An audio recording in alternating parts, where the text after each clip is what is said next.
नवनिर्माण कृषक संगठन पक्षरु चाषी उत्पादित समस्त बलका धान बिक्री और मंडी अनियमितता तथा धान कार्ड दुर्नीति बंद दाबी जिलापाल कार्यालय सम्मुख में विक्षोभ प्रदर्शन एही प्रदर्शन में सामिल होइछन्ति शताधिक चाषी।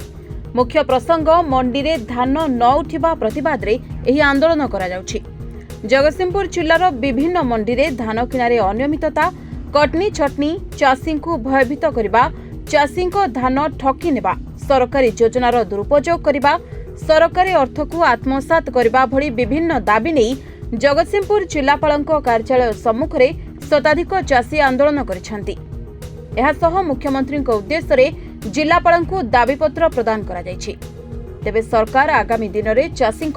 समस्त धान न किणिले आंदोलन जोरदार कराजिबो बोली नवनिर्माण कृषक संगठन पक्षरु चेतावनी दिया जायछि।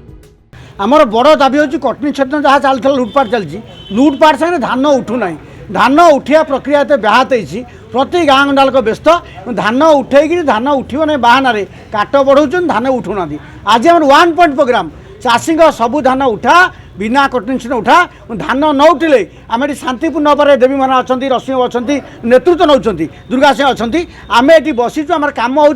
तुम चाकरी कर तुम कम तुम आमको बाध्य कर मत नांगुड़ मुड़ी खाली टाकरा फुटेबू तुम दरमा कहीं नौ धान किणवा सरकार दायित्व यहाँ कृषि प्रधान राज्य कृषि प्रधान राष्ट्र सरकार प्रथम बेपार चाषी कथा बुझे जदि एक न कर तुमको ये आंदोलन आसचु आम कथा शुण जगतसिंहपुर चाषी सबू धान उठा ना शासन कल अचल करूँ ये शांतिपूर्ण आंदोलन। देखो माननीय हाइकोर्ट एवं गोटे गुरुत्वपूर्ण राय प्रकाश कले और से स्पष्ट भाव में लिखिले जे सरकारी धान किणाटा केवल कृषक मानकर कल्याण एवं कृषक मानकर लाभ उद्देश्य एटा सरकारी योजना प्रणयन करा किंतु वास्तव क्षेत्र में आम जहाँ देखुचु ये सरकार एवं सरकारी कलटा संपूर्ण रूप से मिलर मानकर कल्याण एवं